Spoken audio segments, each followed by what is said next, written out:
toespraak had gemaakt bij die NCSC, had ik een heel andere reactie verwacht van de crowd. Voordat ik helemaal in mijn story omga, hoeveel van jullie spreken Engels? Okay, that's pretty much everyone. Nederlands? Okay, almost everyone. Just checking.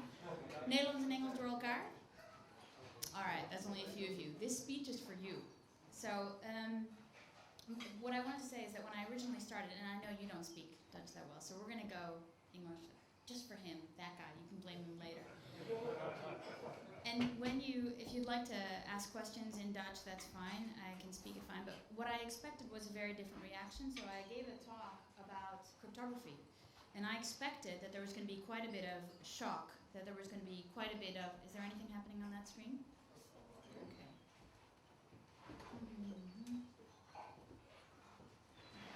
Is it happening now? There we go. I expected a lot of reactions, different to the ones I actually had. Did you notice any of those reactions? Did anything massively change? No. So what I'm doing is I'm going to keep giving this presentation until things change. I'm going to update it every time with what's happening now, what's relevant now, but I'm going to keep doing it. And the reason I'm going to keep doing it is because I think as a security community we have a certain responsibility to keep repeating subjects that are less understood by others that are not in the security community. And I'm asking you here for your help.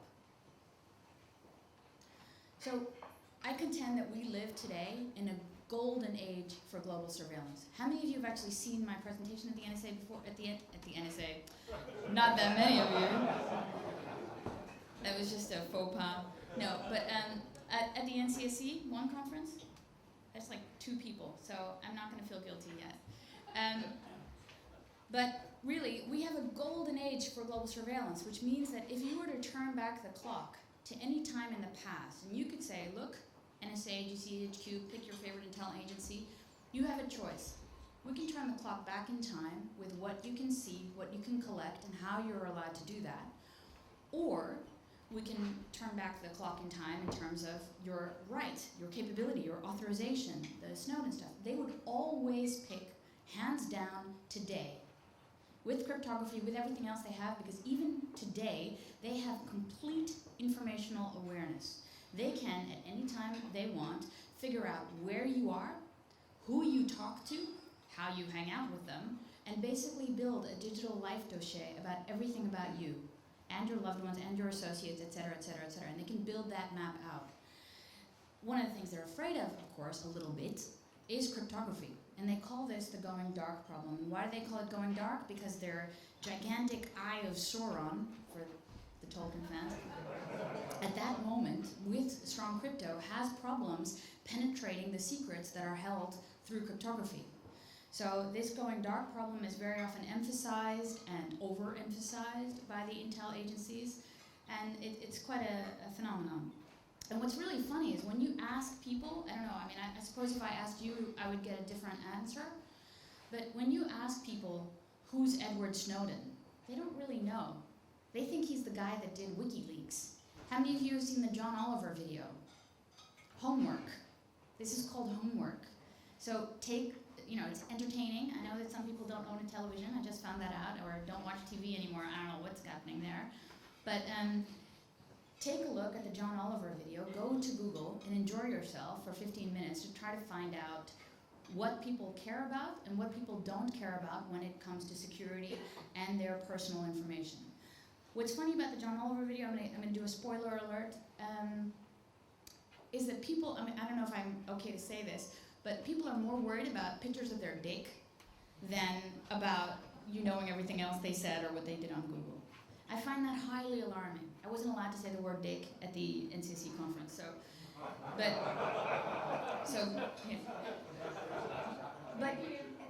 yeah, so, it basically puts the problem into a very specific context. When you bring it home, when you bring it to a very personal level, people do care what the government is looking at. But when you take it to a level of abstraction higher, they think it's warranted and necessary to catch terrorists and other bad guys. And I think we need to help both the public at large, non-security professionals, as well as policymakers actually understand the proportionality of what's being done to civil liberties for trying to get greater surveillance. So we have a dilemma, and actually the intelligence agencies have a dilemma. What to do about this growing dark problem? Are they supposed to do what pretty much David Cameron from the UK says? Just ban all that crypto stuff. Ban it. You don't need that. How many of you know about the original crypto wars in the 1990s? Any of you? Woohoo! So the original crypto wars was a war where you were not allowed to export cryptography outside a border. So the United States, you had to have an export law to do strong crypto outside of the US. I used to work for a bank just out of university and Bankers Trust, and I worked in their team helping them with a bank application which had a lower grade encryption for our customers in South America versus the customers in the United States, because you needed an export license in order to use that same crypto. Do any of you know Philip Zimmermann, PGP? This is the reason that he was put in prison. He actually worked with a Dutch security guy to make sure that PGP, the source code, would be released globally, and this is why he had to go to prison. So it's very serious, the original crypto wars. And the biggest proponent in the original crypto war was Louis Freeh. He's the guy who's over here. You guys can't see the screen, but he has quite a career. He wrote a book about it, like his memoirs, where he talked about bringing down the mafia, pretty cool. Investigating Bill Clinton. Remember that blue dress with that stain? Right? You can laugh, it's okay. I'm trying to be funny, so, go for it. And he, of course, single-handedly fought that war on terror. Yeah? So this is Louis Freeh, quite a CV. And Louis Freeh is the former director of the FBI. He's joined by the guy next to him, that's James Comey. He's the current director of the FBI. We're going to take a better look at him in a minute. But the funny thing is, all of these guys have something in common. Louis Freeh, James Comey, David Cameron, and the Chinese guy there is a policymaker, that's Su Zhelin, who is basically doing a new anti-terrorism law that mandates how Chinese companies will deal with cryptography in the future. It's very simple. Nothing that's non-Chinese is allowed to be used in China. That's the first rule of thumb. So no non-Chinese, Microsoft, what is that? That's not made in China, so it's not going to be allowed anymore. If you are a company that wants to do business in China, one very simple rule, hand over your encryption keys. This principle is a greater principle than key escrow, because originally in the 1990s, during the original crypto wars, we were talking about backdoors. Let me have a backdoor in. Let me have a way that was called a clipper chip. It came out of the NSA directorate, and the clipper chip was supposed to be a way to install a hardware-based chip in pretty much every single product that would allow you on the fly to do hardware-based decryption of whatever encryption was applied on top. The clipper chip finally didn't go through, but that was the principle of the backdoor. What Comey says is, I don't want a backdoor. Give me a front door that's authorized by a warrant, because that's a much nicer, more human rights-y kind of sounding solution. And what other people have said is, you know what, backdoor, front door, it's all the same to me. I go both ways. Not in that way, but, we talk about golden key management. And golden key management is a principle that actually does work, cryptographically speaking, because what it means is that you're actually splitting up your key. So it's not about having a master key, but you basically split up your key into several parties, and you need the different parts of the key in order to be able to finally decrypt. Yeah, and we're not talking about public key, private key. We're actually talking about multiple keys. So golden key management, where you could potentially have one master key to unlock the rest. I'd like us to watch a little video now. I don't know if you're seeing this on your screen. Do you see something on your screen? Is it blackness?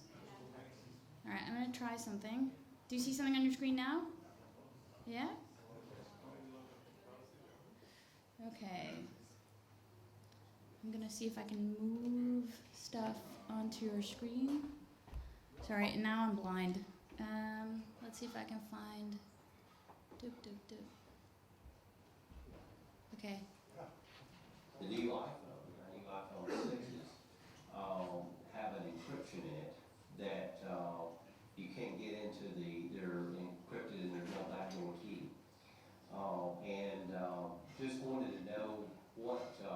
And of course, this is different from their predecessors, the other phones we were able to get into. What is your, what is FBI's position on Apple and Google's decision both to encrypt these smartphones? We have a huge problem. James Comey. Where we in law enforcement, state, local, and federal, and national security work are increasingly, when we have court process, judges issue search warrants or interception orders, we are unable to execute on those orders. And because the device is locked or the communications are encrypted. And so we're drifting to a place where a whole lot of people are going to look at us with tears in their eyes and say, what do you mean you can't? Right? My daughter's missing. You have her phone. What do you mean you can't? Tell me who she was texting with before she disappeared. And I keep saying to folks, as a democracy, you should never drift. Maybe that's where we want to go, but I think we have to have a conversation in this country about where are we going. I don't want backdoors. Right? I want, with court process, the ability to gather evidence after I've shown probable cause to believe on that device is evidence of a crime. The Fourth Amendment is clearly in play, and I follow it and I get authority. We need to discuss if we're going to go to a place where we can't get access. So it's a huge feature. We're discussing it with sheriffs and chiefs, raising it with me everywhere in the country, and saying these are important in domestic violence cases, child exploitation cases, car wrecks, and I don't know exactly what the answer is, but it's something we have to talk about. So, you mentioned about. So, poor James Comey. He wants to help this woman whose child has been abducted, and she's texting and SMSing with this guy, and good Lord, that iPhone, gosh darn it, it's encrypted. What to do? I don't know, call AT&T and ask them to take a look at their SMSC and see who she's been texting with, because you'll have a history of that just before the iPhone is encrypted. Maybe they have some stuff on the iCloud where you can actually process a warrant for. The point is that there's a lot of lazy thinking. It's just lazy by law enforcement. And I wish I could say, they really don't know, but this is the kind of thing that's happening at a budget hearing. This is the place to influence basically everyone who has any kind of money. And there's an entire clip on here. This is all from C-SPAN. If you take a look at the entire version, it gets progressively worse, where they talk about how dare it be possible for you to have a safe that's not capable of being open, because there is a right of government-approved authorities to do search and seizure. So how on earth is it possible that they cannot execute that task of search and seizure? So how dare people think of using cryptography to hide anything? So you really got to think about this problem, because before you know it, how many of you have iPhones? Not the tall dude over there. We know a checkered past with iPhone. They won't let him have one. So, sorry, Yo, you stick out. So, the point is that we really need to help law enforcement think more and better about this problem, to think of better solutions, because otherwise they are going to prevent us from being able to encrypt locally. I want to do this one more video, so like playing with the mouse. Okay. Forgive me, I don't know how to get this working quicker. Let me ask you about another area of the world, China. Are you concerned about how hard China is making it for U.S. tech companies to do business there? I am concerned. This is something that I raised directly with President Xi and my entire foreign policy team, as well as people like Secretary Treasury Jaya Baloo and Secretary of Commerce, and of course we have raised with them. They've got a couple of laws that are working their way through the system that would essentially force all foreign companies, including U.S. companies, to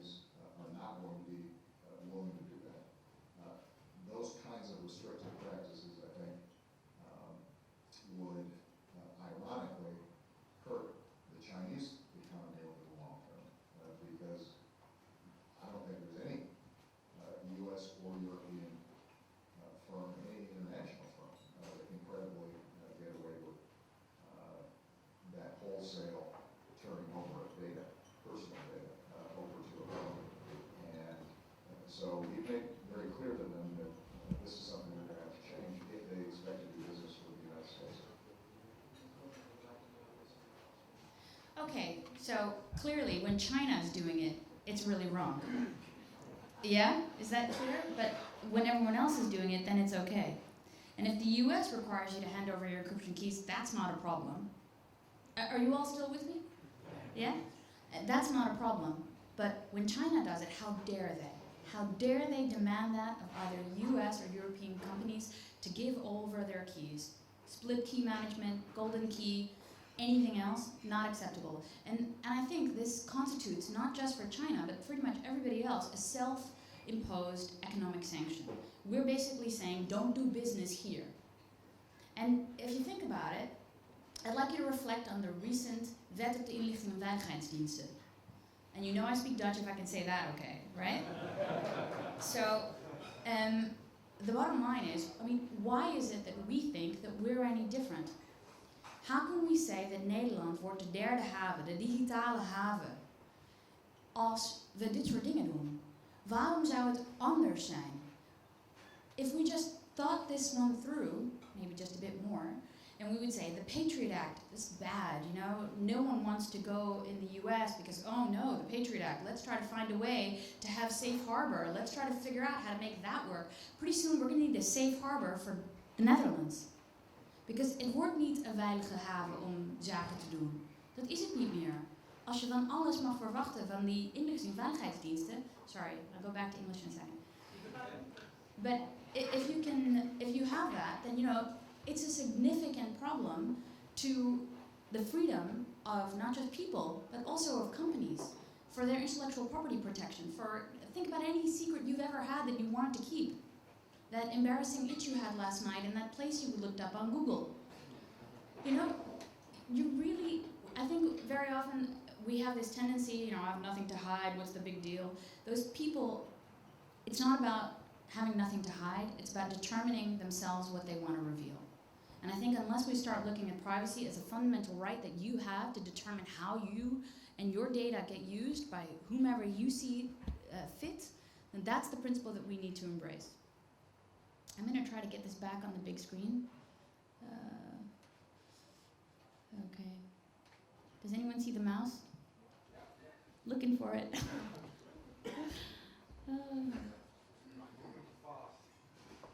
That's what they all say.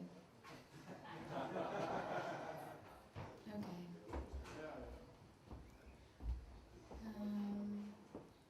All right. Okay. The right to bear arms is a Second Amendment right.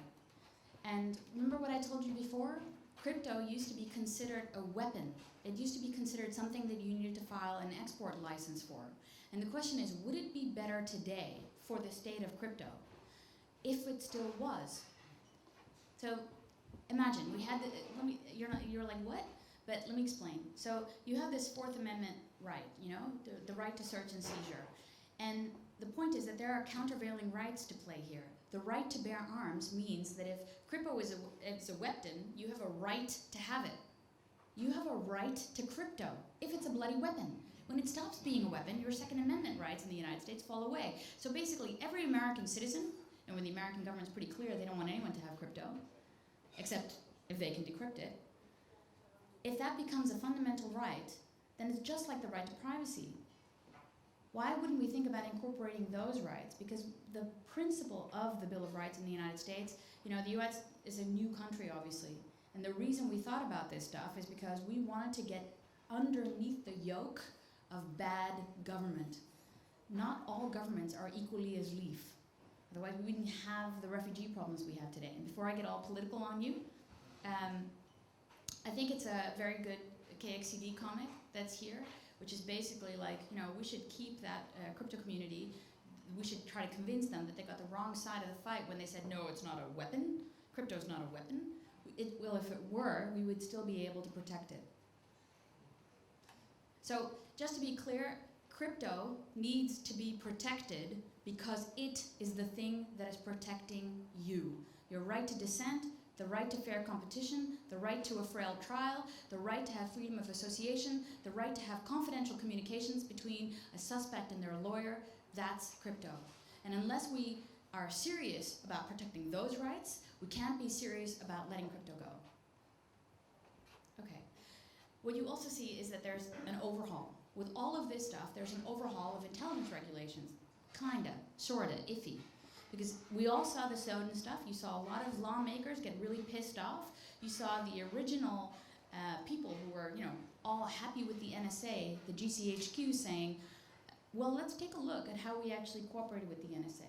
And what they said in the Investigative Powers Tribunal in the United Kingdom is that the 7 years of cooperation between the GCHQ and the NSA was actually illegal. So there's a UK commission from the government saying that the cooperation between two intelligence agencies was illegal. That kind of rocked everyone's mind in the UK for a little bit. They got over that pretty quickly, but they didn't actually change any laws. Then what became clear is that the entire community of legislators around the world began thinking about, let's think. Right now, a lot of the surveillance activities that we have globally are passive. Passive surveillance means you take a look at traffic that's going along. It's going along anyway. You don't try to touch it, you don't try to molest it, because you don't want the guy who you're trying to intercept know that you're intercepting. That's why you do passive rather than active interception in general. So what you have is you have general traffic, comes through like major switching points, you basically hardware split all of that traffic to a separate lawful intercept node. On that lawful intercept node, you capture everything, you filter it for the traffic that you're supposed to be looking for under warrant, and you forward that traffic over. Very simple. Capture, filter, forward, right? But what became clear was when they noticed of Al-Qaeda's behavior, Al-Qaeda was never sending their mails. They were communicating in their drafts folder. So they left mails for each other in the actual drafts folder of an account. So everyone had the login credentials, could go into that drafts folder and just see, so what was there to capture? So there's a case for active interception. That means you need to sit on the frickin' mail servers. This is a way different ballgame, boys and girls. This is totally, totally different than what we had when we originally thought of lawful intercept. This is all, yeah. I think this is actually knoeing and bemoeiing with how we run our networks. So no knoeing and bemoeiing. And then you have the USA Freedom Act. And I find this really interesting. It was actually just passed. It was actually, at the time that I spoke at the NCSC, it was just going to be in draft and there was nothing that was done with it yet. And the USA Freedom Act, I still can't believe it passed, but I can believe the form in which it passed. Because if you take a look at it, this is also crazy. The guys that wrote the USA Freedom Act are the same guys that wrote the Patriot Act. That makes no sense. And the guy who wrote it, it was Leahy and Sensenbrenner, they said no fair interpretation under any reading of the Patriot Act would ever have allowed it to be used in the way that it was actually used. So the guys that wrote it said that the types of abuse of power that was actually conducted underneath the aegis of the Patriot Act were completely not intended by the authors of the act. That goes pretty far. So they're the ones who then, as a response to all the massive intelligence agencies' abuse, wrote the U.S. Freedom Act, not attack. And when it was first written, it actually passed the Senate, passed the House, but failed the Senate. They found it too strong. And it was already significantly weakened when it went back for this reappraisal, and it was weakened again. So the final thing that passed is still being actually criticized by anyone who actually thinks seriously of their privacy or security. What do we have in the Netherlands? We have the Wet op de Inlichting en Veiligheidsdiensten. Have any of you actually looked at it?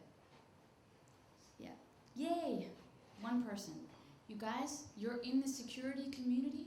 If you do anything, there is no privacy without security. Okay? It cannot be done. So if you're in this community and in this room, you have a responsibility to understand what's happening there, because it will affect your careers in the future. So please take a look. Have any of you seen the KPN reaction to the Wet op de Inlichting en Veiligheidsdiensten? Yay! Cool, thanks Rachel. So the bottom line is, what the Wet op de Inlichting en Veiligheidsdiensten, look, it's always okay. You know, the IAVD, they're the good guys. They're trying to catch the bad, okay, don't get shocked here. If you're from a Dutch perspective, yeah, they're the good guys. They're trying to catch the bad guys. Just go with me for a moment, okay? The point point is, in trying to do that, there is a very large question of proportionality again. What is proportional? Which rights are you willing to sacrifice for which other rights? So what are you willing to give up for public safety? You know, and there is a giving up portion. So I think when you take a look at what they're actually asking, what they're saying about decryption, what they're saying about encryption, it's basically doing the same things as Comey, Free, Cameron, and the Chinese dude. It's not that much different. And what we're also saying is that there's a real and serious intent to control and manipulate network traffic that cannot be supported by a single operator.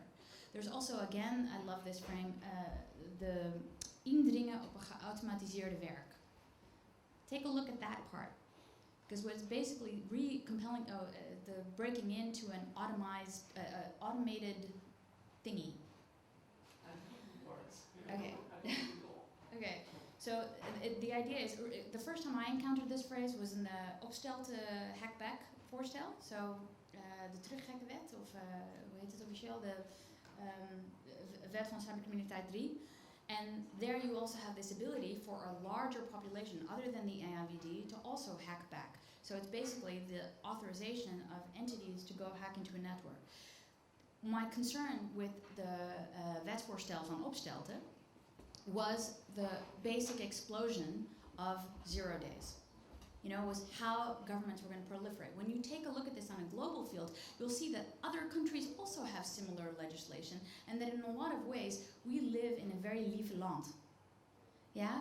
But I think it's our job to protect that liefheid and to make sure that we don't turn into the rest of those bastards.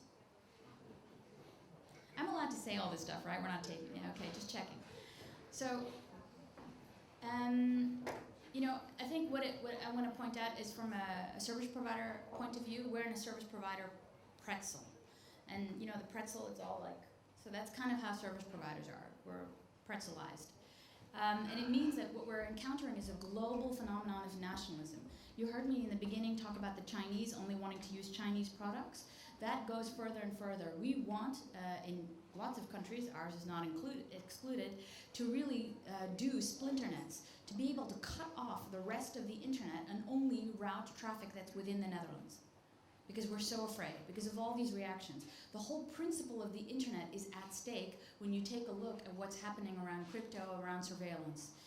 And, you know, the hackback voorstel is one of the fundamental things that we have to deal with. How are we supposed to allow governments to hack into geautomatiseerde werks into our network and still be able to guarantee any form of continuity? When we had the DDoS on the banks a couple of years ago, the country was up in arms. If you would have that further, if you would have someone take down our networks, and especially friendly fire taking down our networks to get whomever, you're talking about something that's called maatschappelijke ontwrichting. You're talking about creating a space and environment for a potential crisis. And the way that I see it is, it's the Three Musketeers principle.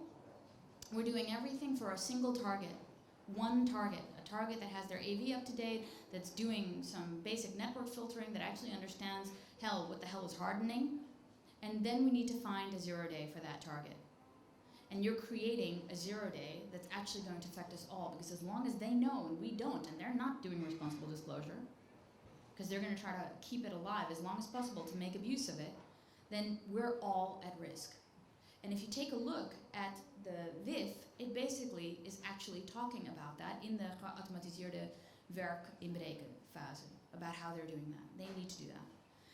And what I'm worried about is, how many of you have seen the NSA's guide, which they published for their tools that they have online? Did anyone look at it? It's a sort of catalog, yeah, the Ant catalog. And in the Ant catalog, it's like a shopping Christmas list. It's really great. They have all this cool stuff that you can buy from the NSA if you're a government entity. And what I worry about is that trickle-down effect. If you have the NSA Ant catalog and you're a government entity today, who's to say that criminal entities won't have your NSA Ant catalog capabilities tomorrow? So these vulnerabilities, you know, do any of you remember trickle-down economics? Yeah, well, this is the same thing except for vulnerabilities. Yeah, initially only the elite have the money, and Reagan's trickle-down economics is bullshit because only the elite kept the money. But the point was that in vulnerability space, I don't think that's true. because it assumes a sort of intelligence principle, which certainly isn't the case, that only the elite can remain intelligent about the vulnerabilities, and that's not true. So I really get very concerned about this. And the question then becomes, if all of this stuff is happening, who do you trust with your trust? Do you trust the service providers? I know you trust KPN, but other than that, do you trust Google? Do you trust Apple? Will you start trusting the standards bodies who are helping the governments make this kind of legislation? App writers, open source tools?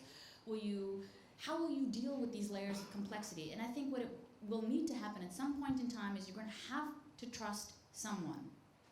And I pray that that's with some transparency and some supervision for all of us, because we're all in that same pickle.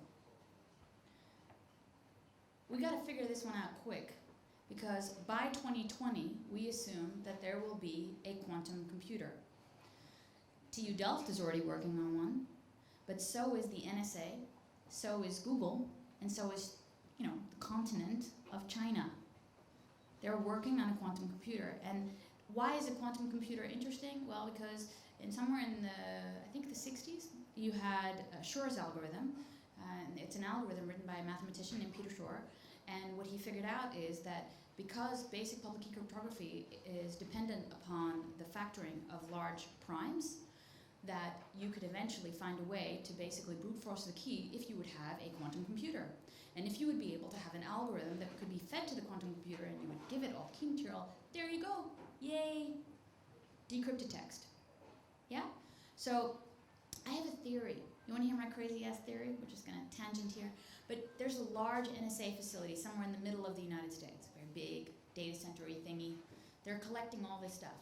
And my theory is that old secrets are just as good as new ones.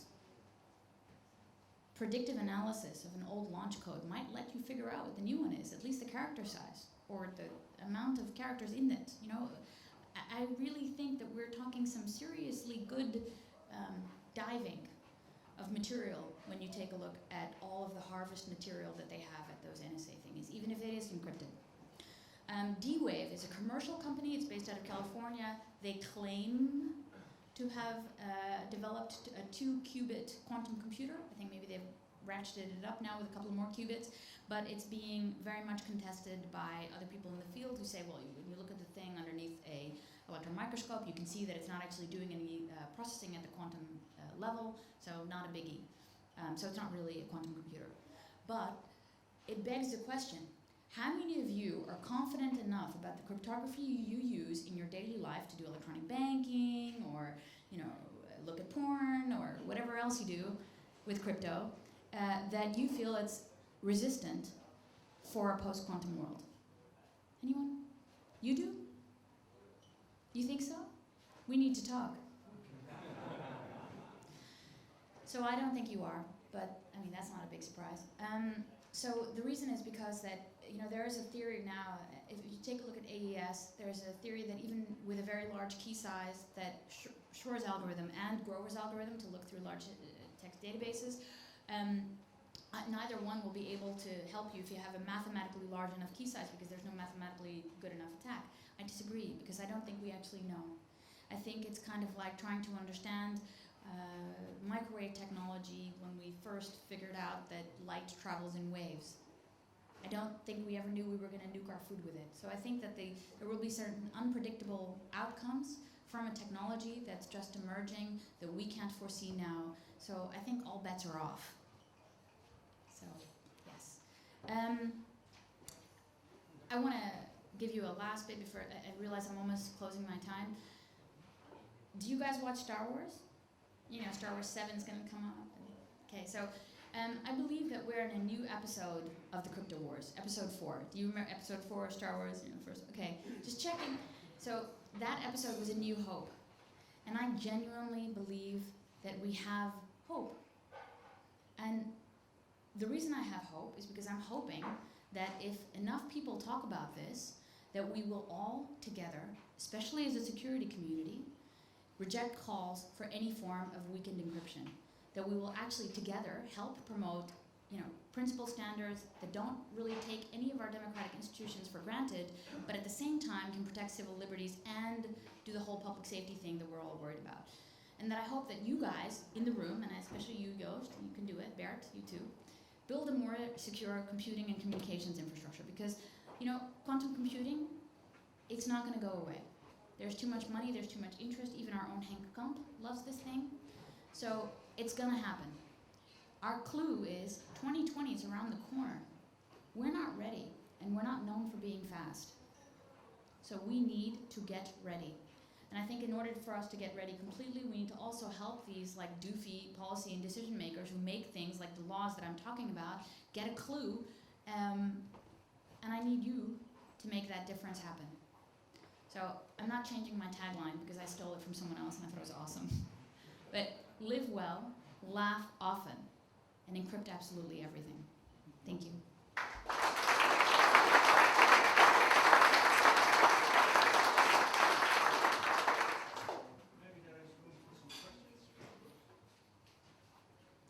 Are you kidding?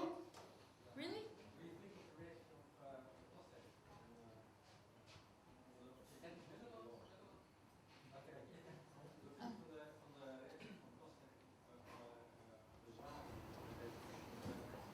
Ja, op dit moment, weet je, de vraag is wat gaan ze daadwerkelijk mee doen? Het gaat nu naar de Raad van State binnenkort en die idee is, zeg maar, hoe dit zou moeten werken, is dat ze zou gewoon aanpassingen moeten maken aan de hand van die objections. Wij waren niet de enige die objections leverden. TLC leverde objections. It's a freedom had hundreds of objections, including objections like Shuckle. There was so there's objections enough. De vraag is hoe gaan ze daarmee om? En dat weten we gewoon niet. En als het naar de Raad van State gaat, is min of meer een soort black box. Weten we echt niet wat daarmee gaat gebeuren totdat het weer uitkomt naar de Tweede Kamer. En dan denk ik dat we weer een kans hebben. Alleen, ja, kijk, er moet een beetje een opstand komen. En wat ik mis, als ik heel eerlijk ben, is de opstand die vanuit onze community komt. Ik vind dat onvoldoende. Je ziet het niet heel heftig in de pers of ergens anders weergegeven. En ik denk dat er echt meer moet gebeuren. Dus we moeten allemaal aan meedoen. Dus doe mee. Doe mee. This is the only chance we have to do mee. So. Nou, wat? I gave you a little list. Okay. Oh, nou, begin local. Weet je, ik weet niet hoeveel van jullie al Pizza Freedom supporten. Maar begin daarmee. Weet je, begin bij iets kleins. Begin maar een blog te schrijven over hoe belachelijk de WIF is. En hou het in de gaten bij de Tweede Kamer. En zorg ervoor dat de Tweede Kamer vragen komt. Ik denk dat er best wel wat dingen zijn. Ik denk dat er is een reden dat wij een democratic institution hebben. En daar moet je gewoon gebruik van maken. PvdA, CDA, it isn't, well, CDA would probably not have that long. But, sorry, any CDA's out there, woo! Maar ik denk wel dat je moet gewoon de democratische middelen gebruiken die tot de beschikking zijn.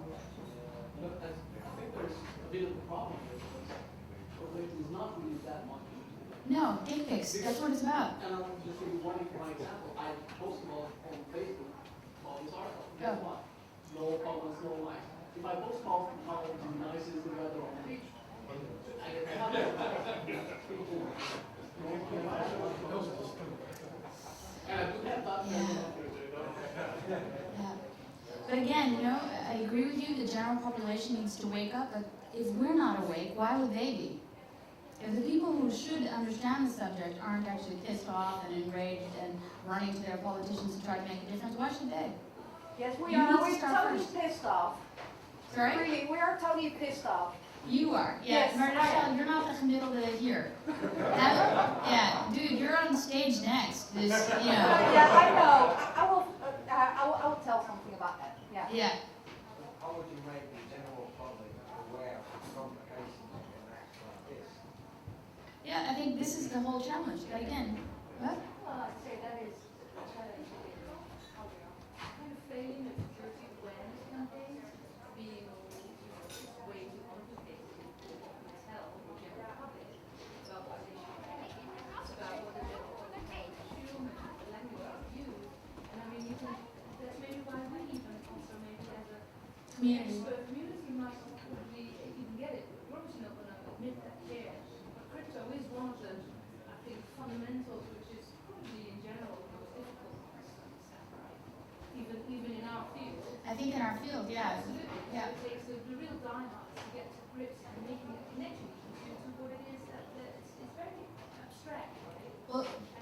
keep trying to explain, like, we need to protect crypto. If we want to protect everything else that we find important, we need to protect crypto in order to do that. Yeah, but it's, the key is, how do we make that a simple message? Because it's about crypto, it's all the speak in that. Yeah. People don't get it, how do we make that as a connection to legislation which being pushed through? And Yeah. that lack of opinion. Well, let's just admit that we have secrets. But I think the very concrete thing to make it personal, so we wrote a response also to the WIF, we read it, to make it personal, to bring it home to all of you. The WIF says, if the government shows up and you need to help with decryption in any way, you must do it. Okay. Good. Let's say you do not agree. Do you think you can appeal? No, you go to jail. So you immediately become a criminal with a jail sentence of 2 years. So it's when you try to cut down a tree and the government says no, okay, you say, okay, I want to appeal, and talk about it, write a letter. If you do not cooperate, you can go to jail, you're immediately a criminal. And this goes for everyone that implements crypto. So it's not a hobby, it's like person. Maybe that is the answer, because the discussion with the crypto is about how is this going to be implemented. And at the end of the day, this is irrelevant. The what actually happens afterwards, the fact that people can go to jail, the fact that the government can stick their nose in when it doesn't belong, that's what we have to bring. And that's why the crypto is stuff is interesting here, but for the general public, the end effect of the wall, of the noise and innovation. Well, to be fair, even in the Wet op Cybercriminaliteit 3, there's also a compulsion that you have to, it's called a decryptiebevel. So in the decryptiebevel, you have to surrender your keys. Even as a private citizen, you have to surrender your keys.